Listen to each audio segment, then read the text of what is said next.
thanks to everyone on the phone. Really appreciate you being here. There's actually a lot to get through today, so I think we'll just jump right into the content. And on the agenda, we're going to talk about why this truly is a catalyst moment, especially in the 1099 and independent contractor world. We'll take a look at the workforce trends and the new task force initiatives that are leading to this catalyst moment. We're also going to take a look at the timeline. Really, if you were to take a look at the last 20 years, it's been relatively the same type of landscape and environment. But over the last 16 months, it has shifted dramatically. So we're going to talk about that timeline and really look at AB5 here in California, what that means for California, but also what it means for all the other states that are really watching closely and who are proactively beginning to take their own action. And then we're going to just talk about how do you, as an organization, begin to take action now, safeguard your organization, and not only safeguard your organization, but, how do you build a strategy that allows you to go out and attract this workforce, but just do it compliantly? So with that, Holly, why don't we move forward just a few slides here? We'll get into some of the landscape information. Now, some of this information, you probably already know.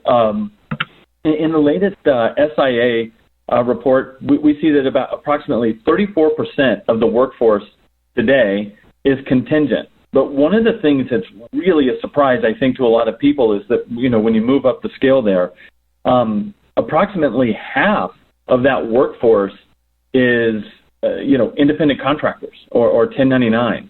And that's a much larger portion of the contingent workforce than most people thought. And when you look at that growing number there, up in the far right, you'll see that nearly half of those independent contractors are choosing to work that way, either because they just want more independence or they want more flexibility. And so we don't see that slowing down at all. We actually see these numbers continuing to increase. And we see that the 1099 workforce is actually, if not the fastest, one of the top 2 or 3 fastest growing portions of the workforce right now. And yeah, Patrick, thanks. Sorry to interject, Patrick, and this is Rob. I think one thing to take from this slide, too, is we know a lot of the numbers, but no matter what study you use, and certainly certain studies vary, independent contractors are clearly part of your company's workforce now. If not, they're going to be, and they're going to be going forward. If you're not using them very much now, you're going to be using them a lot more in the future. And so really the takeaway here is plan for them not just accordingly, but plan for them appropriately. And that's some of what we're going to, the message we'll be delivering and some of the tactics over the course of this hour. Yeah, absolutely, Rob. It's continuing to do things in the same way simply is just not going to get us to where we need to go. And, I think the statistic there in the bottom right is really telling, basically that the non-traditional workforce will overtake the traditional workforce in the year 2027 if things stay on the same trajectory, which we believe they will. And that's staggering. That's really hard to believe. So let's move forward and we'll look at one more item as it relates to the landscape. And I think most of us know this, but when you look at the widening gap, it tells a very big story. So what you're looking at here is just basically job openings, just that gap between openings and hires, and continues to grow wider and wider and wider. And so, one of the things that we talk about here is just that, we definitely need a new strategy. The fastest growing portion of the workforce are those 1099s. I think in the past what we've done is we've said, we know that portion of the workforce exists within our organization. We'll do the best we can maybe to be compliant with it. But it's really time to give them a true seat at the table and to say we're going to build a core strategy around attracting that workforce, but also bringing them into our organization compliantly. Rob, forgive me. I think, no problem, Patrick. Appreciate it. But I think some of the thing here is that, as Patrick said, time to give them an acknowledged seat at the table, time to build a program. I think in the past there may have been reasons where we thought that this gap would close, that independent working or non-traditional employment kind of jobs was sort of a blip on the radar, or perhaps a factor of the economy. This isn't the case now. So in other words, where we might have thought before that this gap would shrink and it would just go back to what we've been used to, which is employment. There is going to be a gap for independent contractors that's going to remain there, and part of that is because of what Patrick was saying. People want to be independent contractors. Companies like the flexibility of working with them. There's a talent scarcity. So this gap is something to acknowledge as like a part of your overall strategy. How do we get these people in? How do we keep them compliant? It's not going to, in other words, it's not going to go away. So again, let's get the planning accordingly here for getting these people in your program and having a program for them. Yeah, absolutely, Rob. And Rob, would love for you to really walk us through, how organizations should be, keeping up with all the legislation that's going on right now. Yeah, this is kind of the part where, Patrick gets to be good cop. I guess I get to be bad cop here. Patrick sort of says the sunny side of how all this is increasing, and then Rob gets on and, sort of changes the tone. But that's not exactly what's going to happen here at all. Holly, if you want to move forward. So we will ask ourselves, are employers prepared to engage ICs safely? This is a question that we deal with every day. The thing is, over the past, as you said, 16 months, I think the answers to this and the urgency around answering this question have increased exponentially. So, Holly, if you want to move to one ahead. So you'll see this is, there's a lot going on this slide here, but think of it as sort of two trains on opposite tracks. So, as Patrick says, you've got independent contractors on the rise, not going anywhere. They're going to be part of every competitive company strategy going forward. On the other side of that, you have states sort of acting where the Fed hasn't. So the Fed hasn't passed any one law that says, here's what an independent contractor is. They haven't created a third classification, something in between employee and independent contractor. This hasn't happened. So states are stepping up and filling the gap. A lot of this is around creating task forces in their state. Some of this is around joint task force. So you're seeing not only states saying we're going to make a worker misclassification task force, some of these states are actually banding together. Like last month, I believe Pennsylvania, New Jersey, and Delaware have a tri-state agreement. They're making their own sort of mini federation around worker misclassification. So you're seeing this on the rise as you're seeing the use of independent contractors increase. So again, you could look at it one of two ways. You could think these are two trains on the same track going right at each other, and there's going to be a huge collision. Or you could think of it as they're two trains. They may be on different tracks, but they don't have to collide if you jump in, as a stakeholder in your company and say, let's just address this now by creating, a way to use independent contractors compliantly. But the writing's on the wall. Again, states are increasing. The laws are increasing. We're going to talk about AB5, but we want to show you that it's not just AB5. The catalyst is running nationwide. So we're going to ask and they go by different names, by the way, too. There's a lot of task forces. There's payroll fraud initiatives. I think Rhode Island has something about the underground economy. So again, it's almost like as many names as there are for freelancers or moonlighters or independent contractors, you have as many sort of monikers for what these states are doing as well. Just know that it's continuing to happen faster than anything I've seen, certainly since I've been in here. And so why is this happening? Holly, you can move to the next slide. Money. I guess we can say money. Obviously, there are more, sort of noble reasons why this is happening. Certainly it is true that states want to level the playing field for companies. If one company is doing it right and engaging, vetting their independent workers, classifying them either as W-2s or independent contractors, they're taking the time and the expense to do it legally and compliantly, whereas you may have other companies within that same state, and what they're doing is they're just bringing them in on a handshake and an independent contractor agreement and saying, we'll pay you on a 1099. So states are saying, look, you're putting certain companies at a competitive disadvantage for doing it the right way. So the states don't want that. And of course, there's worker exploitation issues, bargaining table issues.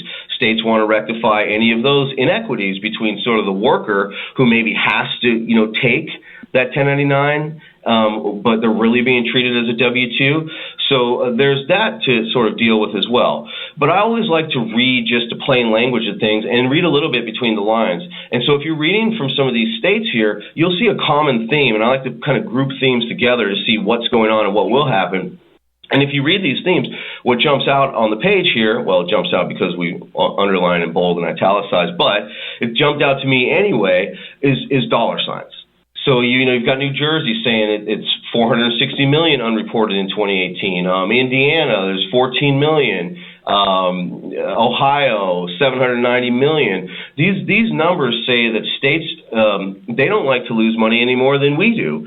So creating these task force initiatives allows them to go out and kind of recoup and put in states' coffers all of this unreported income, all of these unreported, money that can go into unemployment insurance. So, obviously money is going to be a big part of this as well. And when money's on the table, enforcement is not going to be far behind. Yeah, right. That's right, Rob. It's as though most states, and really even at a federal level, it's almost as though it hit a tipping point. We're calling it a catalyst moment, but they hit a tipping point where they said, all right, we're noticing significant changes in the way that tax dollars flow into our states and even at a federal level. And it's having a significant impact. So I think, most agencies now and most states are saying we have to take action. We have to figure this out, drive compliance.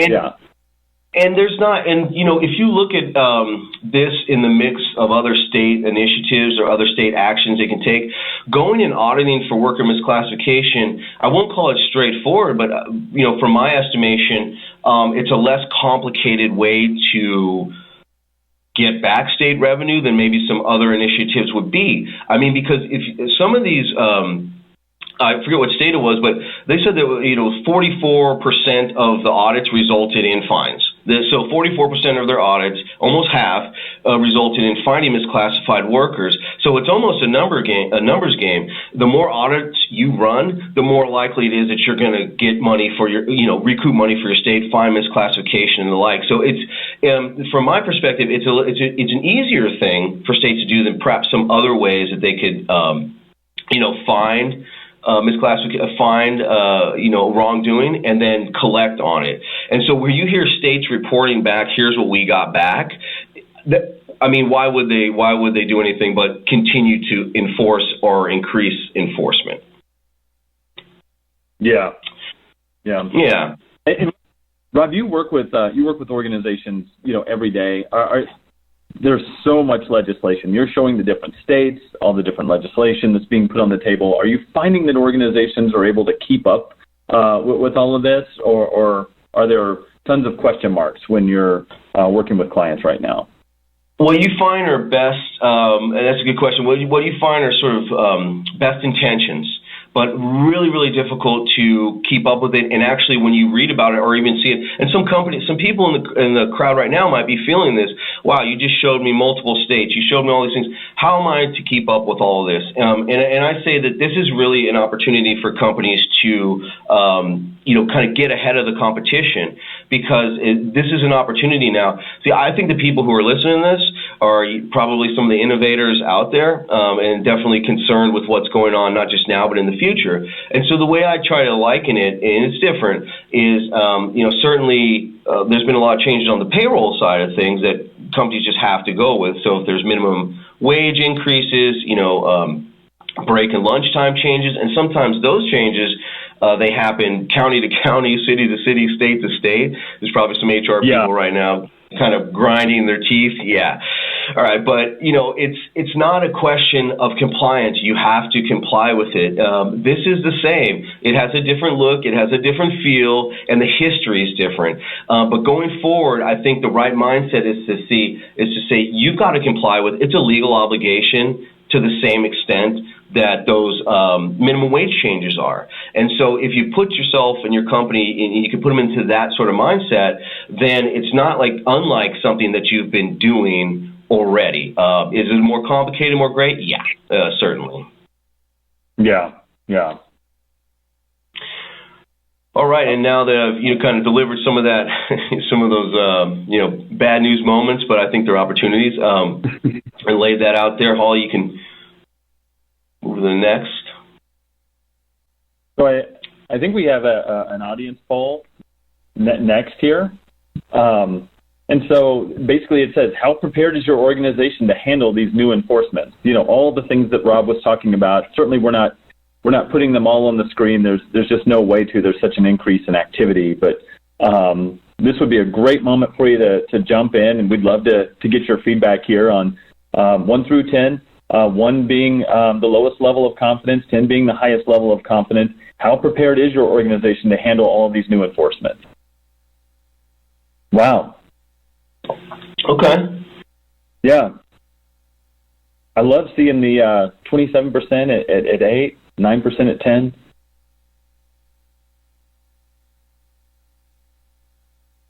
Okay, great. Yeah, and you're seeing some change there, but a high level of confidence is that's great. I mean, it's sort of like I said, the people in the room are people who are getting prepared, have been prepared, are proactive, and so I mean that's certainly certainly good to see. No doubt. I think there's a good mix on the call here. Certainly not surprised at those that are still working to figure this out. I think everyone is, but also glad to see that there are definitely some organizations that feel really confident that they're prepared. And Patrick, would this match up? I mean, you're covering the whole West Coast. You're talking to a lot of these companies. Does this sort of reflect what you hear out there, or is it actually more of a surprise? It's not necessarily a surprise, but what we tend to see is when we're talking with organizations, a lot of times we're talking to them because they do want to take action. They realize that they need to do something, right? So a lot of the organizations that we're talking to right now are saying, look, we realize there's a lot of activity right now, a lot of legislation changes. It's time for us to build a formal program and take care of this. So, I'd say it's maybe a little bit more than 50% of the organizations that we're talking to feel like they're really in a scenario where they need help and support and they want to take action immediately to safeguard the organization. I'd say it's a little less than half that feel like they're somewhat on top of it, but they know they could probably do a little bit better job. And so they want to shore it up from that perspective. And then there's always, a good 10 to 20% of organizations that just have a really good, sound, formal program. So that's about what we see in our discussions with companies today. Yeah, and I'd like to think that the 8 and 10, the 25% there, are people who have just been attending these webinars for the past couple of years, and we could take some credit for that, but that may not be the case. But I do think that if you're looking at the 1 through 5, I mean, you're still dealing with 26, 40-50% here that feel medium to low confidence in dealing with these. So that's good to know, and hopefully we can provide, as we move through the slides in the presentation, we can provide some strategies for kind of going forward. Yeah, absolutely. Appreciate all the votes as well. That's really good data. So thank you for those who put in information on the poll. Yeah, I think we can move to the next slide here. So how's the landscape changing now? Well, we've gone over some of this. You can move to the next slide, and you'll see a timeline slide that we put together showing some of the things. So if you look here, we started with Dynamex, and we said this some time ago. We felt that Dynamex would be a spark, not an identical spark of everyone going to the ABC test, but certainly the beginning of something that's going to sweep across the nation in its own way. It has done that, and it kind of makes sense. California is the 5th largest economy on the planet and is highly known for innovation that affects the planet. So when it comes to worker issues, worker classification, and independent contractors have driven so much of that innovation over the past 10, 15 years, it makes sense that this is a time when states are going to start looking at their own regimes either if they don't have any, to establish something, if they do, to check in, see how it's doing, and maybe increase the enforcement. So we've seen some of these things. We put some of these things down. Again, this is not an exhaustive slide. We just kind of ran out of room. There's more. But you can see going from Alaska to Tennessee, to Delaware, and then, of course, AB5, which we're going to talk more about in a little bit in May. So since Dynamex, with the ruling in Dynamex at the end of April, you've seen all of these changes. Now, I will note that not all of this is, a lot of times it feels like most of this is, these laws are more restrictive on independent contracting and using independent contractors. That's not always the case. You have states, too, that are actually trying to make it a little easier or more presumptive to have independent contractors in their state. Like Tennessee, this one is looked at as more favorable towards qualifying gig workers, freelancers as qualified and compliant independent contractors. So it runs the gamut, within these things. It's not all just sort of harder to use ICs. I want to kind of put that out there too. Yeah, I agree, Rob. And even in states where the legislation is tightening up, and just say in California, where companies are getting proactive around AB5 and they want to take action now before legislation is in place. So, for example, one of the big topics on the table here is, look, if it's something that's core to your business, if you're a transportation company and you're hiring people who transport things as 1099s, that's core to your business. And so what's on the table here is, look, you simply, you can't do that. So we've got some healthcare organizations that are using doctors. And they're coming to us and saying, all right, we need to get compliant. How do we do this? And, fortunately, there are some exceptions in California that are being written in, like in the healthcare industry, for organizations that are using doctors. And so even within states where there's a real tightening of the legislation, they're trying to be intelligent about this and make sure they're not putting undue hardships on companies or on independent contractors where it's absolutely needed. And Rob, you might have more to say about that. Yeah, that's a good point. I mean, I think that they are attempting to do these things in sort of a level-headed way. But being a lawyer, I know any law, they're fraught with, they're only as good as, I guess, them being tested in litigation. So, even a test like Tennessee's, which would be, a little easier to qualify people as gig workers or freelancers, it's going to be tested. And you're only going to find out how easy or friendly that test is based on those litigations. To the same degree, if you have exceptions to things like AB5, you start to ask yourself, well, why this exception but not that? How do they get a golden ticket but we don't get a golden ticket? So these, and I think, what you're seeing is, because these are all new, that's a bit of a problem too. It's a lot easier when you have something that's been on the books for a few decades. It's been litigated countless times. Maybe there's been attorney general guidances on how to interpret it, so you can go through and really depend on it. With all of these new things happening, you're a bit more up in the air. You don't know how they're going to be interpreted or what the long-lasting sort of ramifications will be to your company. So, I mean, in that, I like to say, look at your state. Look at the test that's being used there. Kind of try to aim to meet the hardest test you can. That may sound like overkill, but if you feel comfortable that you're meeting the toughest test around for independent contracting, you could sleep kind of well at night thinking, even if I don't have to meet that test, anything underneath that I've likely satisfied, so that my independent contractor engagements are going to be compliant. One way to look at it there, Patrick. Yeah. Yeah, good point. Yeah. So we go across this timeline to the next slide where we talk a little bit about what may be coming next. And this is, kind of interesting slide here with the crystal ball and all that. Those are not my hands on the crystal ball. It's kind of like a Nostradamus. I didn't pick this slide, but it's, yeah. But sometimes in my role, I do enjoy, and I'm called upon to say, well, where do you think some of this is going? Where does it end? And because how can I prepare not just for now, but for going forward?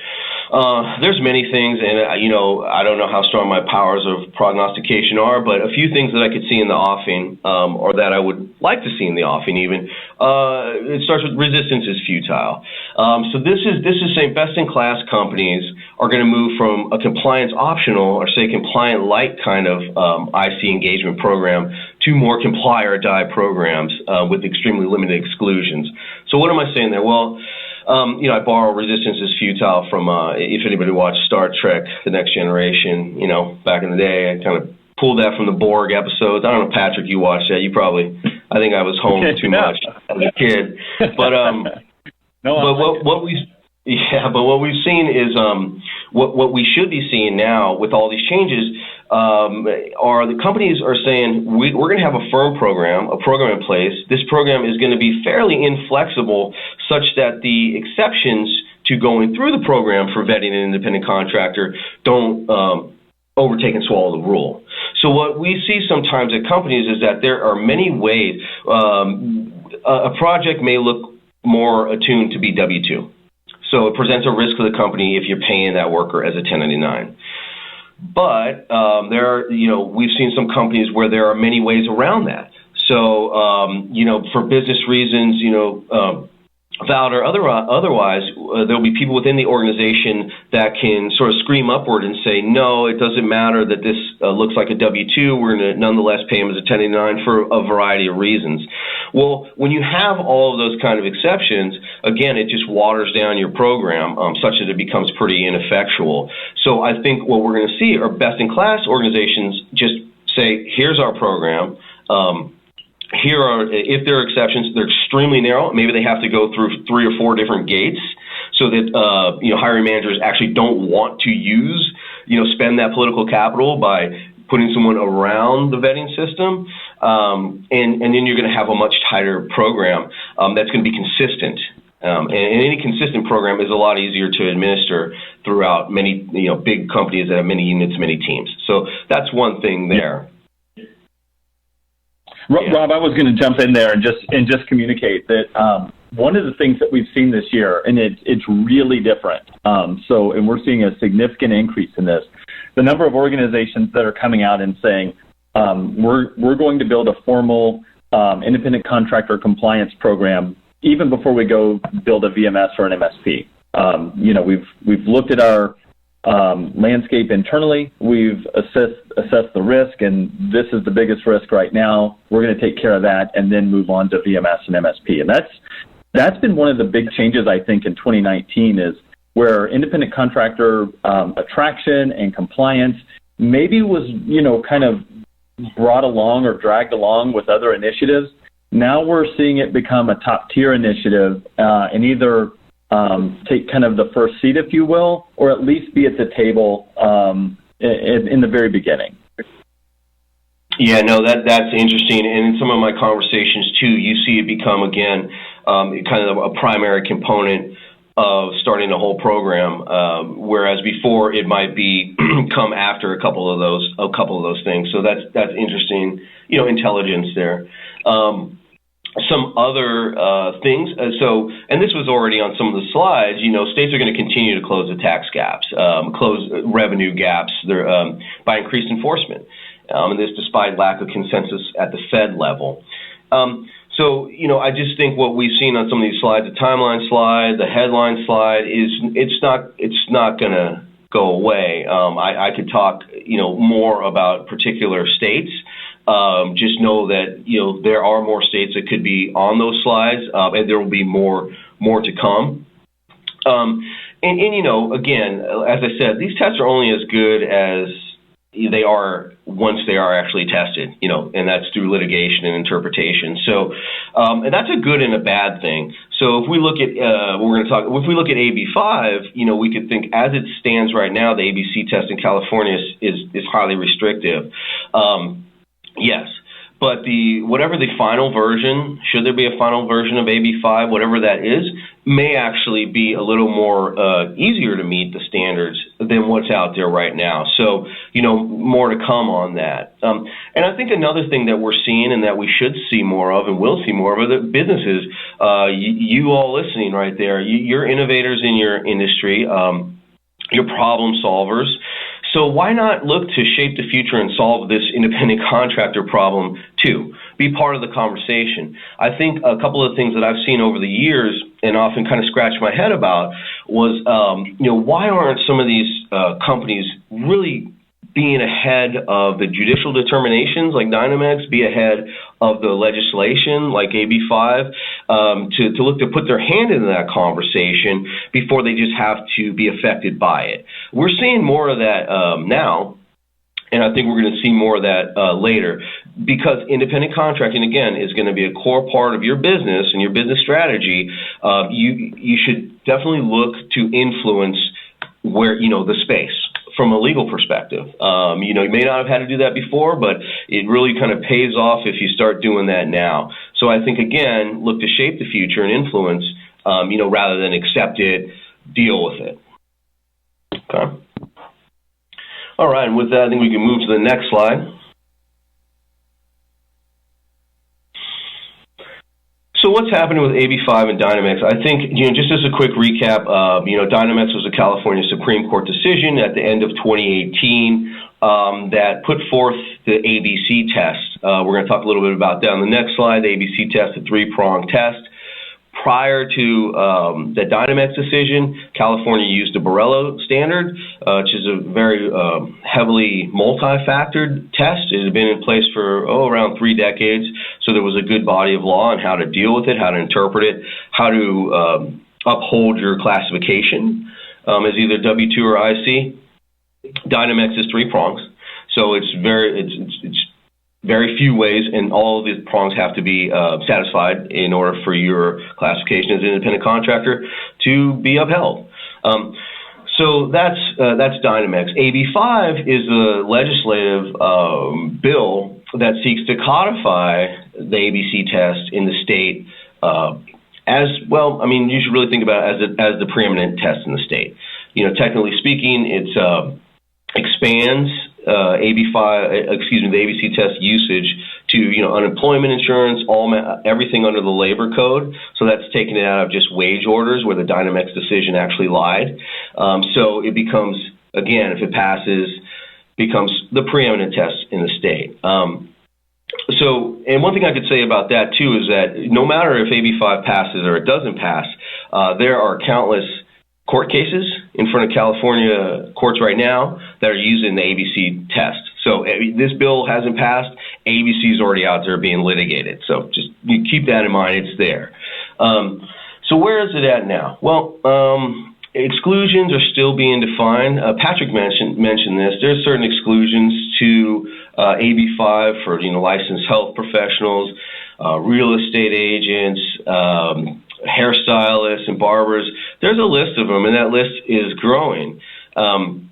So there are some carve-outs to that. Do keep in mind, however, that just because that a profession is carved out, it doesn't make them, per se, independent contractor. What it means is that they would be analyzed under the Borrello standard.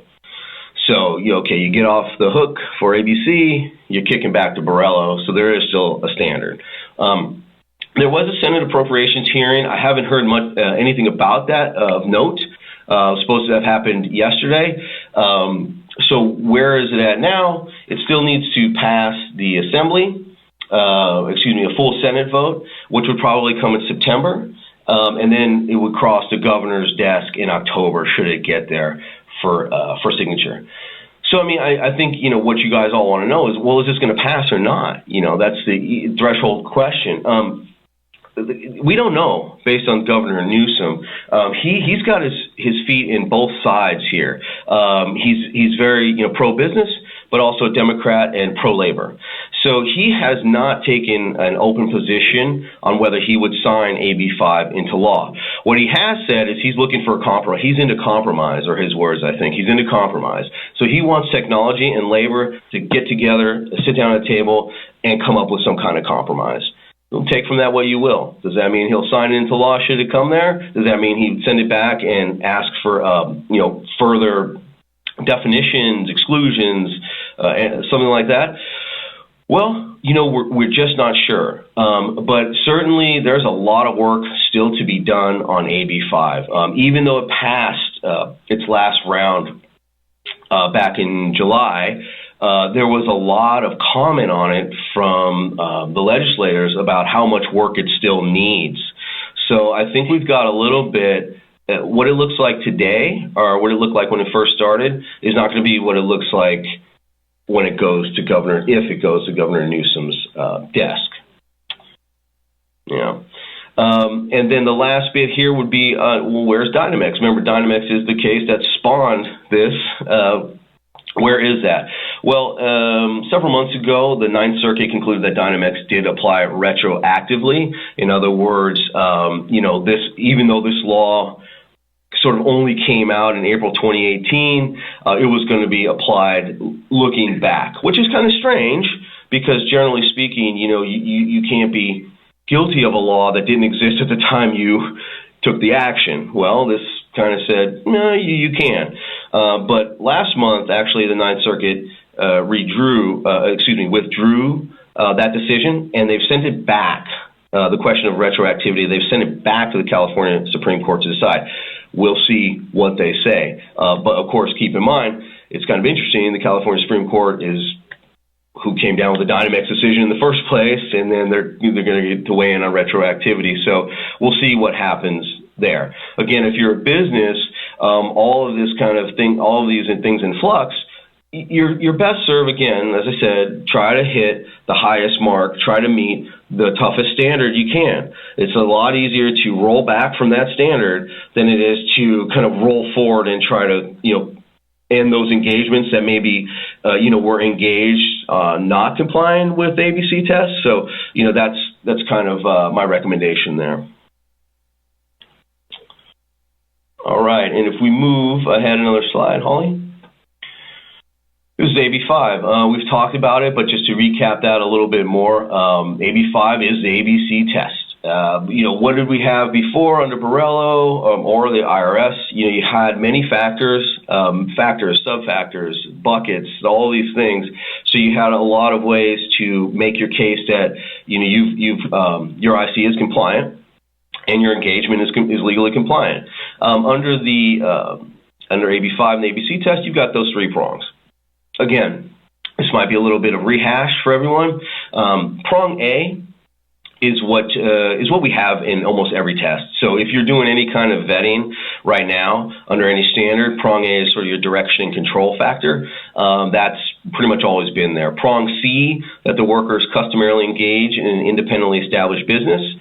This is another kind of takeaway that it's a little bit slippery, but it's not unlike most things you've done. If you've been doing any vetting of an independent contractor, you're checking to make sure they're actually set up as a business, even in their own name, So that's something that's not completely foreign, but certainly should this test go forward, I think there's going to be some actual kind of fight over what prong C means too. Anyway, that aside, the big prong is prong B.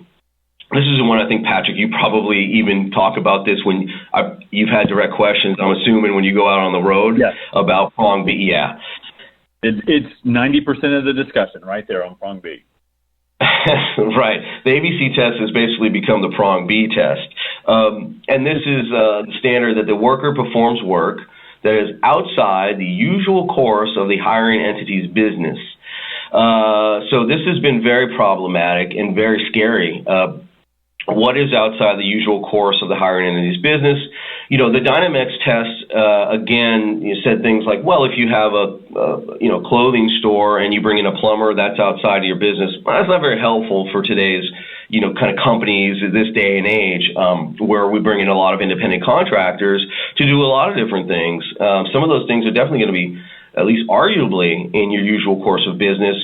So, are you committing an illegal act by doing so? So this is the one that's really caused the state to shake and rumble.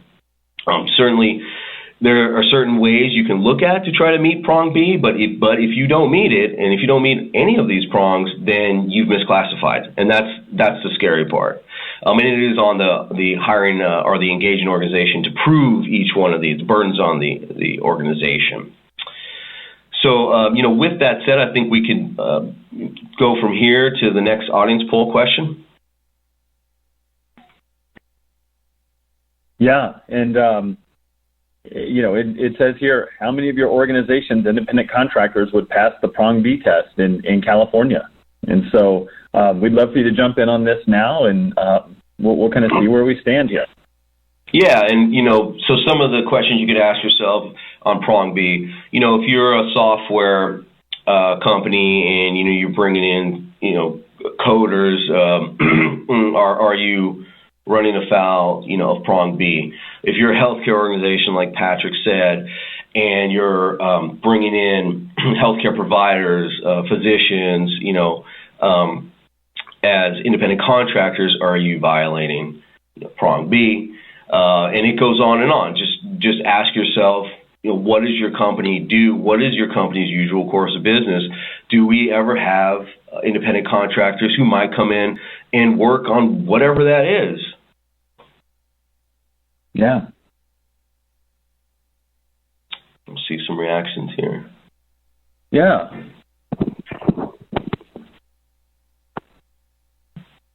Well, you know what? I think that's a high, degree of confidence, even though it's only 27%, that they would all pass. I'd love to know kind of what's behind that too. What are you guys doing that kind of gives you that confidence? But that's not far off from B, which is kind of funny, 27% and 27% on that. Yeah. That's. But that is telling. But good results there. Yeah. Again, what it says is that the people in this room have been thinking about this for quite some time. This isn't new, and they've been planning on it for a while. Interestingly, we don't use IC, so it's not an issue.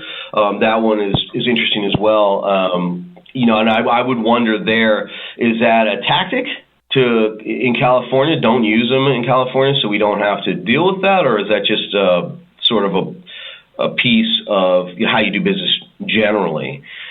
Because certainly that one would be, I would think that would change, not not using ICs. Yeah. And I think also, we'll take a look at the, that's very common. We just a lot of organizations say, look, we're just unsure, of the total IC population. We just, we just don't know if and where they exist. So we see that quite often. So not surprised by that. Yeah. And all right. A big part of, where companies ask for help is help us find them, Yeah, that's one of the first things. Let's get our arms around where they are and how they got here. That's right. Yeah, thank you for chiming in on that. Really good results. And let's move forward. So very quickly here, so we're talking about beating prong B. How do you beat it? Well, you don't necessarily, beat it, but what are some best actions you could take? I mean, obviously, just like Patrick was saying, or just like those poll results showed, evaluate your current IC and freelance population, find out where they are, put them through some kind of vetting process so that you can really get your arms around where they should be. Should they be W-2? Should they be independent contractor? But one thing that I tell companies that I talk to is take your best shot at defining your usual course of business, your ordinary course of business, and be honest. And sometimes I speak to companies or prospective clients, and they're sort of pushing back against what their usual course of business is. Well, I say be broad and then go from there. Start broad. Start almost with what does your about you company page say you do? What does the Google search say you do? I don't know that a judge or an auditor would go much farther than that. they're not going to dive into the weeds and say, that's close, but not close enough. We'll let them slide. I don't think they would. I think they would take a broad approach too and leave it to you to argue against it. So, be honest in what your usual course may be. Remember, it's work or worker location. If the work or the worker location is in California, you should really be running them through kind of that ABC test analysis. Watch for changes. We've seen there's been a bunch. I'm saying that there's more to come, so keep your eyes on that. And don't fight the hypothetical. This goes back to sort of, a law school professor I had who put out a fact pattern under we'd be doing the Socratic method. He put out a fact pattern to a student, and the student would start attacking the facts instead of applying the law to those facts. And he'd say, don't fight the hypothetical. It's not the facts that we're working on here. It's the application of what's out there. And so to the same degree here, kind of don't try to push back against ABC. If you're really trying to comply with it, just try to comply with it. We all know that it's a tough, restrictive test, but that's not going to kind of get us too far if we're just railing against it instead of trying to meet it. All right. I think with that, we can move to the next slide on. Yeah, thank you, Rob. And so now it's, how do we take action? I think we've seen that, the majority of organizations don't feel that they're kind of at 100% when it comes to this. And so, regardless of where you sit today, how do you take action? And so, Holly, if you can kind of move us forward to the next slide. In all of our lives, there's this reality called the intention-action gap, and behavioral scientists have a field day with this. And if you just Google that, you'll see all sorts of research. But the reality, what this boils down to is, we all tend to be, have a good nature. We all tend to have these really good intentions, but things get in the way. And so it gets really, really tough to take action, to get to the good outcomes that we need. And so this intention-action gap is a reality in all of our lives. You might be on the call and say, hey, I realize the world is changing right in front of me and I need to take action, but there's a lot of priorities. And so the number one way to push back against the intention-action gap, and this is from behavioral scientists, is what's called intention implementation. And that's basically, hey, build a plan, make it a priority, and execute. Just take action. That's the number one way through it. And when you do that, a lot of research studies show that over 90% of people are successful when they simply just take the time to say, this is enough of a priority. I'm actually going to create and develop a written plan. I'm going to get people on my side, and I'm going to move this forward within my organization. And here's the reality. The reality is you see things just by the fact that you're on this call. You see things that the majority of other people, maybe no one else in your company, sees. You now know things that no one else knows. And even if they know, they're not taking action. And so really, what we're communicating is you can be the catalyst for change. It is a catalyst moment, but you can be that catalyst for change within your organization. And you probably are the only person that sees it in the same way that you do. So let's move forward one slide and just talk about how do you execute from here. And I think most everyone will know this, but just getting kind of down to the foundational basics of this is become the knowledge leader within your organization. You probably already have a lot of the facts, even from this call, that others don't. Number two, identify the real financial impact. And a real easy way to do this is if you're paying an independent contractor $100,000 a year, let's say, if for some reason that's not truly an independent contractor, if they can't be verified, the penalties that you would pay on there would average between 50 and 80%. So that one entity or that one engagement poses risk of $50,000 to $80,000. And so that makes it pretty easy just in your mind to say, hey, if we have 20 people at X amount of money and 50 to 80% of that, here's the real number. This is the real risk for our organization. So put a number to it and then, build a key stakeholder team. Work through HR, work through your procurement team, work through your operations teams, legal, and just build a stakeholder team. And say, hey, this is where we need to get to. This is where we need to go. Invite in the what I'd also say, on that, Patrick, too, is that, work with your marketing or your change management, your communications team, because a lot of what we help out with too is kind of how you're going to communicate to a community of freelancers, independent contractors that maybe you've been engaging with over a long period of time to say there's a new requirement, there's a new program, and I think that's a lot of the art of what we kind of try to assist with too, as well as building those cases that those key stakeholders need to hear to get a program in place. A lot of it too is, how do you communicate this to those hiring managers who aren't used to this, and how do you communicate this, to those contractors who may say, I'm doing this 20 years. So I think working with that marketing team or that communications team is another thing you want to do as well. Yeah. No, great point, Rob. And, make sure you've got an executive sponsor that's got clout in your organization that really believes in this. And together as a team, just build an actionable plan. It doesn't even have to be over robust plan. It just needs to be, hey, this is what we need to do as an organization. This is our risk. This is our opportunity. Let's research this together and build a strategy. And then, Holly, if we move forward just one more, and then we can get into questions. I think, again, this is the opportunity for the people on this call. You see things that others don't. Be the catalyst for change in your organization. Safeguard your company, influence the right people within your organization, and take action and get to the results that your organization needs to get to. And with that, Rob, you might have more input, but we'd also love to field some questions from the people on the phone today. Yeah, that'd be great. Any questions? All right, Patrick and Rob, thanks so much for the presentation today. Let's see, we've got about 5 or 6 minutes left for questions, so we'll get to the very first one right away. Eric asks if you guys think that the rise in the 1099 employees is due to younger workers joining the workforce or employees wanting to have more control of their careers and work-life balance. What all would you guys say about that? Yeah, I mean, that's a great question. And the first thing, you want to, so 1099 and employee, they don't go together. That's maybe me being too officious here, but, so the employee is one thing and the 1099 is another, the independent contractor. So there's just that.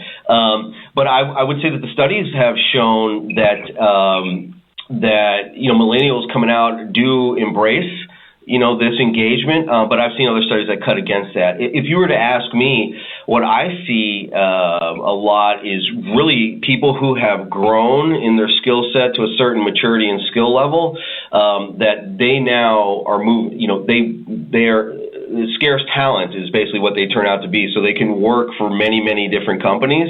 So I think while it's interesting that millennials do embrace it, I think you have this highly specialized, kind of independent contractor too, who's been part of this change as well. So, I'm not sure, Patrick, if you, seen this. Yeah. And I think also there's a growing number of people, and I'll just use my father as an example. He's 70 years old. He can't stand the idea of not working. And so he's retired, but he operates as an independent contractor and really, works full time in that capacity and loves it. And so I agree. I think that the younger generation really embraces this, but I think that there is a real mix across all generations. I think this is genuinely a new way to work, and we're only going to continue to see this increase. Yeah, and there's no truth to the rumor that we put Patrick's father through the vetting process a few different times and really took a good look at it. That's great, Rob. Other questions? Yeah, we'll get to the next one here. This one comes from Nate. If AB5 is signed into law, do we yet know how far in the past the retroactivity may apply? Yeah, that's a good question. We do not know, and I think some of this will be dependent too, a little bit on what the California Supreme Court comes back with on that question. So we'll see that. I would say on that, kind of prepare for, I hate to say kind of prepare for the hardest or the worst, but prepare for it to be retroactive, which means, hey, if you've been doing it wrong, you've been doing it wrong the whole time.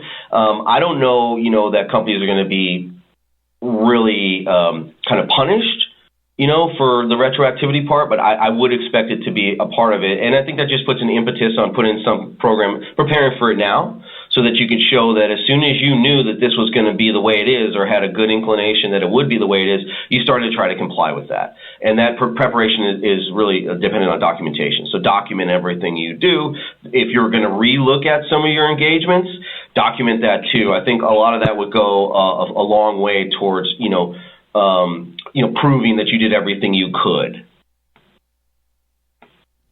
All right, Rob, thanks so much for that answer. I think we've got time for one more question here. This one's going to come from Mary. So what is that very first step to get started to assess your current IC population? Yeah. Patrick, you want to? Sure, I'll jump in and you follow up as well. So there's a couple different things that we would recommend. The first one is your organization generates a 1099 report each year, and that's a great place to start. But by no means finish there. You will find that 1099s can exist all throughout your organization and may not end up on that report. And so we do this for a lot of our clients. We call it our health check, but the main thing is we actually work through a lot of the organization's systems, look at all of their suppliers, try to isolate the ones that we really kind of know and that look to be maybe in a 1099 working in a 1099 capacity, and just begin there and say, okay, now that we feel like we've got all that isolated, let's kind of almost like put them into kind of almost like a red, yellow, and green scenario. And where do you need to take action first? Rob, I'll let you jump in on that because I know you help lead some of that effort. Yeah, just briefly, because I know we're out of time, but there's those ways to do it, and then there's also just conversations about what you typically bring in as independent contractors. I think if you start talking to your hiring managers on that level about who they usually engage, it serves a dual purpose. One, you kind of get these job categories, so you don't have to necessarily run the full 1099. You just get this wide swath, and then you could discuss it with companies like ours or internally. But then also you're kind of putting out there, you're starting to involve your hiring managers, and I think that's very key. Involve your hiring managers early that this matters. Start asking them questions. Start getting them educated and attuned to to compliant engagements and what that means. All right, thanks, Rob. So guys, we'll go ahead and let that take us to the end of our material for the day. So just a reminder, today's webcast has been approved for HRCI and SHRM credit. You can give us about 24 hours, then head on over to your My HCI profile to get that information. So one more big thank you to everyone at TalentWave and our audience for being here. We hope everyone has a great one.